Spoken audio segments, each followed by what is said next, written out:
रविवारी 8 मार्चला ठाणे भारतीय जनता पार्टी महिला मोर्चातर्फे महिला दिनानिमित्त महिला सुरक्षा आणि महिला कायदे याविषयी मार्गदर्शन कार्यक्रम ठाण्यातील वर्तकनगर येथील भाजपा कार्यालयात आयोजित करण्यात आला होता। या कार्यक्रमाला प्रमुख पाहुणे म्हणून चित्रा वाघ उपस्थित होत्या। यावेळी भाजपाचे ठाणे शहर जिल्हा अध्यक्ष संदीप लेले, महिला अध्यक्षा स्वप्नाली साळवी, नगरसेविका मृणाल पेंडसे यादींसह भाजपा नगरसेविका व महिला मोठ्या संख्येने उपस्थित होत्या। यावेळी बोलताना चित्रा वाघ म्हणाल्या की आज विधानसभा आणि विधान परिषदेत इतर पक्षापेक्षा भाजपाची महिला आमदारांची संख्या अधिक आहे। सरकारी किंवा निमसरकारी क्षेत्रात महिलांना नोकरी जाण्याचा धोका कमी असतो, पण खासगी क्षेत्रात हा धोका अधिक असतो। खासगी क्षेत्रात 90% महिला काम करतात, त्या तिथे पॉश ऍक्टची अंमलबजावणी होणार आहे। हा अत्यंत महत्वाचा कायदा आहे असं त्यांनी सांगितलंय। तर आज पंचायत ते लोकसभेपर्यंत महिलांचं खच्चीकरण सुरू आहे, त्यांना त्रास दिला जातो। स्वपक्षातील तसेच विरोधकांमधील पुरुषांकडून महिलांचं खच्चीकरण केलं जात आहे। महिलेच्या कामावर बोला, पण तिच्या कुटुंबावर, त्यांच्या वैयक्तिक आयुष्यावर बोलू नका असं यावेळी चित्रा वाघ यांनी म्हटलंय। अशा विकृत मानसिकतेच्या व्यक्तींवर अजामीनपात्र गुन्हा दाखल करण्याचा कायदा असावा असंही वाघ यांनी सांगितलं। आज भारतीय जनता पार्टी महिला मोर्चा ठाणे शहर जिल्ह्याच्या वतीनं महिलांना पॉश कायद्याची माहिती होण्यासाठी तसेच त्यांच्या संरक्षणासाठी, सुरक्षेसाठी असलेले विविध जे कायदे आहेत त्याचं प्रशिक्षण वर्ग ठेवण्यात आलेले आहे। आणि या ठिकाणी ऍडव्होकेट अपूर्वा जोशी आलेल्या आहेत, ज्या या क्षेत्रात काम करतात। त्याचबरोबरीने इथले पोलीस अधिकारी आलेले आहेत, जे महिलांना याबद्दलचं मार्गदर्शन करणार। काही राष्ट्रपती द्रौपदी मुर्मू यांचा पश्चिम बंगालमध्ये ज्या प्रकारे अपमान झाला आहे, कोणत्या महिन्याची त्या कार्यक्रमालाच उपस्थित नव्हत्या, मुख्यमंत्री आहे त्याही एक महिला आहे। मला काय वाटतं त्याबाबत तुम्ही काय सांगता? नाही, अतिशय दुर्दैवपूर्ण अशी ही घटना आहे। याचा पहिल्यांदा तर मी निषेधच करीन। खरं तर संविधानावरती मोठमोठी भाषणं करणारी लोक संविधानामध्ये जे काही नमूद केलंय त्याचा मात्र त्या ठिकाणी आचरण करताना दिसत नाही। राष्ट्रपती, महामहिम राष्ट्रपतींचे जे कार्यक्रम आहेत ते काही एका दिवसामध्ये ठरत नाहीत। महिना 2-2 महिन्यापूर्वी हे कार्यक्रम ठरलेले असतात। आणि संथाल या ठिकाणी त्या आलेल्या असताना ना त्या ठिकाणी मुख्यमंत्री उपस्थित होत्या, ना त्या ठिकाणी त्यांना प्रोटोकॉल देण्यात आला। हा जो अनादर आहे हा राष्ट्रपती महामहिम द्रौपदी मुर्मूंचा नाही, तर त्यांच्या पदाचा आहे। आणि त्यामुळे फक्त संविधानावरती भाषण करून जमणार नाही। काही ठिकाणी असं म्हटलं जातं की संविधान सर्वश्रेष्ठ जरूर आहे, परंतु जे संविधान ज्या वेद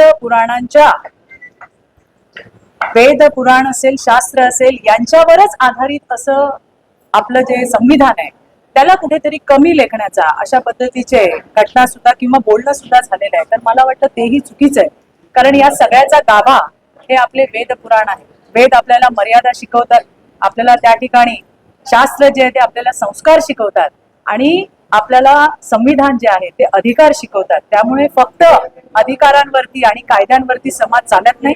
समाज हा त्या ठिकाणी आपल्या नीतिमूल्यांवरती चालतो, आपल्या संस्कारावरती चालतो।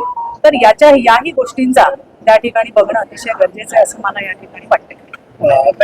ठाण्यामध्ये आता तुम्ही आला, त्याच ठाण्यामध्ये गेल्या महिन्यामध्ये जी महासभा झाली, त्या महासभेमध्ये तुमच्याच नगरसेविकांच्या त्यांनी वगैरे तुमच्याच मित्रपक्ष असलेल्या शिवसेनेच्या काळापराविरुद्ध आवाज उठवलाय। आणि ठाण्यामध्ये आता अशी परिस्थिती की भाजपा विरुद्ध शिवसेना असं राजकारण होऊ घालणार एका काळामध्ये, तर तुम्ही काय सांगाल, कसं वाटतं? नाही, मला असं वाटतं की याच्याबद्दल स्थानिक ज्या नेत्या आहेत, ज्या स्वतः मृणाल पेंडसे ज्या नगरसेविका आहेत, आमच्या भारतीय जनता पार्टीच्या नेत्या आहेत, माझ्या सहकारी आहेत, त्या तुम्हाला याच्याबद्दल जास्त चांगल्या पद्धतीने सांगू शकतील की तिथे नेमकं काय झालं।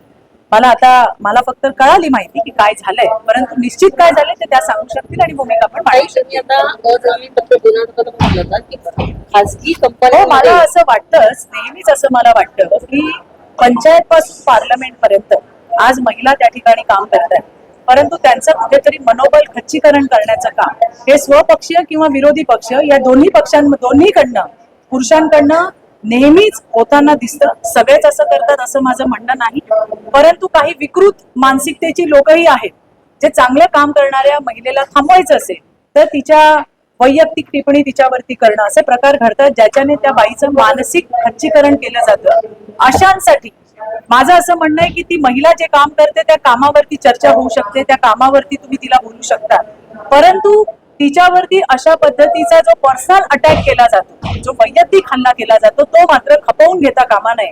अशा विकृत लोकांवरती, मग ते कोणीही असू दे, त्यांच्यावरती गुन्हा दाखल म्हणजे अशा पद्धतीचे एक नवीन अस्तित्वात आणावं लागेल आणि तो सुद्धा नॉन बेलेबल गुन्हा असेल की ज्याला जामीन मिळणार नाही. तेव्हा ही जी समाजातली विकृती आहे ती कुठेतरी वळणावरती येईल, जागेवर येईल असं मला वाटतंय. नारी शक्ती बंधन अधिनियम आता लागू होणार आहे 2029 नंतर. 33% या सगळ्याच ठिकाणी विधानसभा, लोकसभा, विधान परिषद, राज्यसभा या सगळ्या ठिकाणी 33% महिलांचा आणखीन त्यामध्ये सहभाग होणार आहे. अशा वेळेला अशा कायद्याची नितांत गरज आहे असं माझ्यासारख्या कार्यकर्तीला वाटतं. मागच्या अधिवेशनामध्ये या संदर्भात राज्याचे सन्माननीय मुख्यमंत्री यांना मी पत्रही दिलं होतं आणि त्याची आता आम्हाला गरज आहे. त्याचा पाठपुरावा सुद्धा येणाऱ्या दिवसात आम्ही करू. ताई, ठाण्यामध्ये बांगलादेशी आणि वेगवेगळ्या ह्याच्या परदेशामध्ये लोकांचं फेरीवाली जे आहे त्या लोकांचा प्रश्न मोठा मला असं वाटतं की कोर्टाने दिलेल्या आदेशानुसार जे फेरीवाले आहेत त्यांना हटवण्याचं काम त्या ठिकाणी चालू झालेलं आहे. मुंबईमध्ये सुद्धा बांगलादेशी जे हॉकर्स आहेत त्यांना हटवायचं काम चालू झालंय. आमच्या मुंबईच्या महापौर ऋतू तावडे यांनी ती मोहीम हातामध्ये घेतली आहे. काही ठिकाणी तुम्ही बघितलं की कालच मी बातमी वाचली, कुठेतरी बीएमसीच्या कर्मचाऱ्यांवरतीच या लोकांनी हल्ला केलाय. अशाही घटना या ठिकाणी होत आहेत.